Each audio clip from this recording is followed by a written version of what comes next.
As you may know, I am pretty much done with build videos until maybe the expansion where they come out with new specializations. So I wanted to start a new series, and I'll be going over very polarized topics in the community. So make sure to enable the subtitles for these videos so you can keep up with what I'm saying and focus on the words. And I'm also going to be editing the subtitles so that they're not distracting and that they actually help you. So yeah, make sure to enable that down in the right corner there. There are two main damage types in Guild Wars 2. Conditions, which are basically debuffs, and power, which is a strike damage. Conditions used to be terrible before the massive trait rework in preparation for the first expansion. Before then, damaging conditions besides bleeding did not stack, making it very hard for multiple condition builds to work together. Also, conditions were too slow to deal damage because you were stacking the duration, making hybrid builds much better than full condition builds. In PvE, condition builds were shunned out of groups, but in PvP and World v World they were acceptable for only small scale fights. It was a very toxic relationship the community had with conditions because they were not wanted because they could not contribute as much in group fights, and the players who did stick to themselves were considered trolls or griefers because they needed to specialize in 1v1s if they wanted to be useful. When damaging conditions were allowed to stack and became an actual viable playstyle and a threat to others, there was a huge backlash from the community, saying that conditions were too strong and that they bursted harder than power damage. However, most of us did not know how to properly deal with conditions because they were not that strong. Now, when the two damage types are more balanced, it appears that conditions are stronger because people never adjusted their playstyle or build to adapt. In this video, I will be analyzing some common misconceptions about the two damage types to settle this debate once and for all.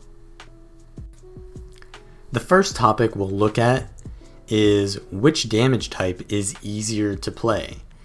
Conditions do much more damage if they aren't cleansed and take time to deal their damage, so there is less coordination involved like in power builds. However, some power builds are much easier to play than condition builds. So for example, if you take the Knight's Hollowsmith with just a ton of condition cleanse, it's going to feel like you're invulnerable. So in reality, it's more so that builds that are very survivable are easier to play rather than squishy builds. But at a certain level, power builds can become one-shot builds when you get too squishy. And those builds focus on downing an enemy in one single short burst while sacrificing a lot of their personal survivability. Once you learn the skill combination to perform the burst, the gameplay is rather simple and shallow. If you land the burst, the interaction is over instantly, and if you don't land it, you either die or run away. And it's really not very interactive or takes a lot of decision making to perform it. Another aspect that suggests the ease of condition builds is the amount of stats allocated towards those builds. Power builds use 3 stats: power, precision, and ferocity to get their damage. Meanwhile, condition builds only use condition damage and condition duration. So to maximize a power build's use of damage, you need to utilize more stats than a condition build does. So it allows much more room for defensive stats, making condition builds tankier usually, right? Well, not necessarily. If you simply put full Marauder or full Trailblazer on a build, obviously the full Trailblazer build will seem easier because it's a more well-rounded setup. If you simplify your build to full Marauder and don't take any protection or toughness modifiers in your build, you're going to have a bad time, just the same as if you take no condition cleanses against the condition build. And this is the issue I see with a lot of people who take the stance that conditions are easier. They just simply run greedy power builds that have no condition cleanse on them and claim that running condition cleanses doesn't allow the full potential of their build and is less fun. To me, dying to conditions or other circumstances I can't control is not fun. Also, a lot of condition builds will trade traits that power builds would use for survivability to deal conditions.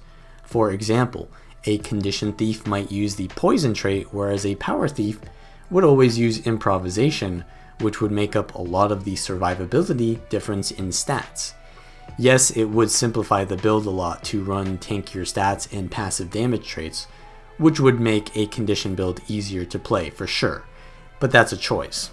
I personally like to run improvisation on my Condi Thief build, and I have a lot of fun with that and still get really good results.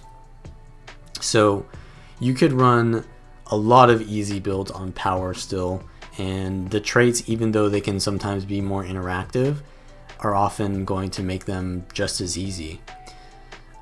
Also, going full Trailblazer makes your build a bit of a one trick. You can be easily countered by Condition Cleanse because you have no other damage sources.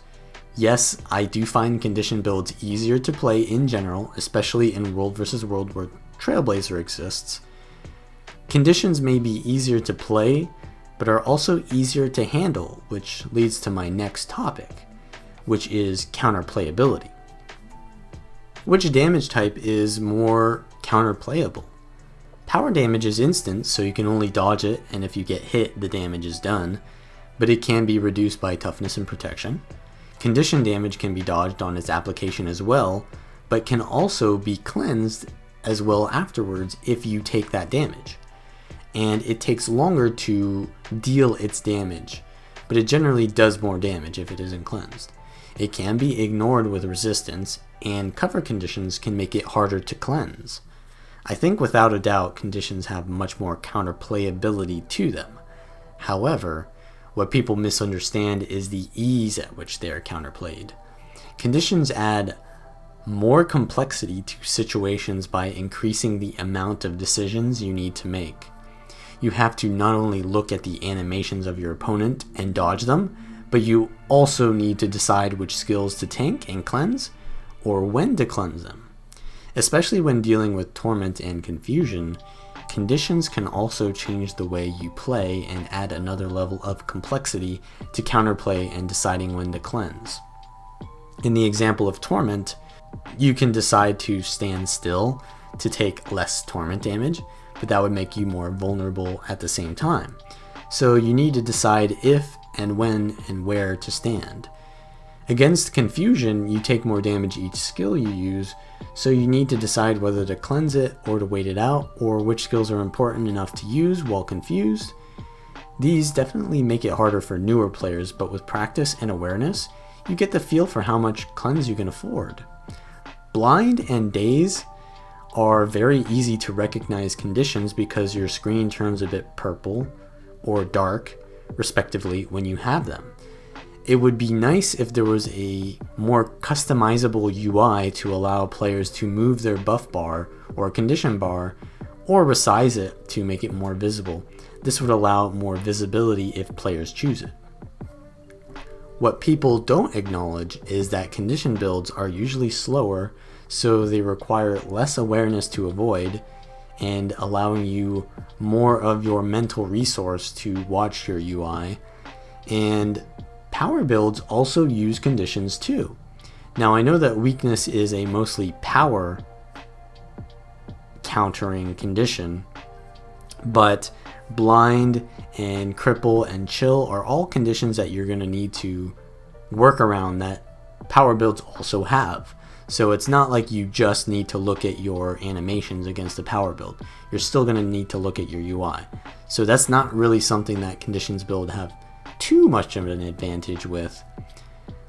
Another thing that players misunderstand is the representation of conditions through skills.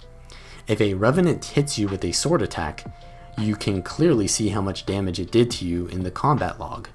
If a Necromancer hits you with 10 attacks that each stack up bleeds, you only see the accumulated bleed ticks. It is harder for people to learn what is actually killing them because the damage of each condition applying skill is separated from the original impact. If you aren't aware of what the enemy build is, it's much harder to understand which component of it you failed to interact with, whereas a power build much more vividly tells you when you messed up. This is misinterpreted, especially in PvP, when people look at the death recap. There are many skills that contribute to a certain condition's final damage dealt to you. With power skills though, you see only how much that specific skill did to you. This leads to a representative bias because they see that the burning did the most damage to them over time and assume that is what killed them. But they didn't see all of the different skills that applied those burns, and in reality, they might have just survived and kept healing and cleansing if the fight kept progressing onward. What might have actually killed them is the power spike they took when they were low, which ended the fight before they could react. Likewise, you could misinterpret power burst damage as the cause of death when you mismanage your cooldowns earlier in the fight due to condition pressure. Another example of this is when it's a close match in PvP and there's a final winning play by one of the teams that gets them above the other at the last second. Most people call that the winning play because it's done in the most crucial moment. But in reality, it's the whole match of decisions being made and plays to make that match even close. You also see people commending thieves for getting kills quickly in a +1, but that's because their duelist, who they're +1ing, was pressuring hard enough before they even got there. But you don't see that, and it leads to that idea of a representative bias. You only take the information that you see and don't represent that with the whole situation. It's the job of the player, the +1, to bait out the cooldowns effectively. That's the beauty of a game designed around sustained burst and damage. If there were no conditions, bunkers would be overpowered. And if neither conditions or bunkers existed, everyone would just run one-shot builds. Without all of these varieties and playstyles, teamwork would be much less dynamic and it would be very uninteractive. People love to oversimplify things, and even I am doing that by allowing this debate to exist between power and condition, when hybrid and support specs and completely different dimensions of roles also exist. As you can see, the job of a balanced developer is much more complicated than it appears to us. Okay, so power builds might be a little bit less interactive, and condition builds might be a little easier to play, but which one is better? Is there a balance issue between one of them? Power builds, just like condition builds, have to bait out dodges, and generally a power build will bait out stun breaks while a condition build will play around condition cleanses. If they just spam out all of their high damage skills immediately, it will just get cleansed. And when you run out of your cleanses, you generally die to conditions, and when you run out of stun breaks, you usually get bursted down by a power build. Analyzing the specifics of each playstyle is irrelevant, since each playstyle can manifest differently between the classes. A condition Ellie may be fun or interactive, but a condition thief probably isn't. But a power thief also isn't very fun to play against either, so it's really not the damage type that creates an uninteractive build. The interactivity comes more from the animation and management of the resources on that build. So if a build has a one-shot from stealth, that's probably not very interactive. If a build has about 7 different burst combos like Power Revenant, that's probably not that easy to avoid one of them that can get you killed. So that's what I mean when I say a build is unmanageable. If it has more resources than people can really handle. If you've only got 2 dodges and they've got 3 one-shot combos, then yeah, you're going to probably want to get some more dodges in your build. I didn't want to say it, but generally if you're complaining about condition builds, You just need to get good and deal with conditions better. Luckily for you, I will link in the description a guide I made on how to fight against conditions in the context of Condition Thief, but the tips in the video can apply to any condition build. So yeah, watch that video if you want. I personally prefer power builds and find them more fun. 3 of my favorite builds in the game include Dash DP Daredevil, Power Reaper, and Greatsword Guardian, which are all power. But I still play condition builds because they can be fun sometimes, and it helps me to learn how to play against them. So if you struggle against conditions, maybe try out one of those builds. There are plenty of builds for all damage types and roles in both of my PvP and World vs. World build playlists. I'll link that down below as well. Anyways, leave a comment down below what you guys think. Say Condi is easy, say power is big brain, say support specs are what the real alphas play, but we all know the true elitists run hybrid builds. Also, like and subscribe if you want more of these videos, and I'll see you next time.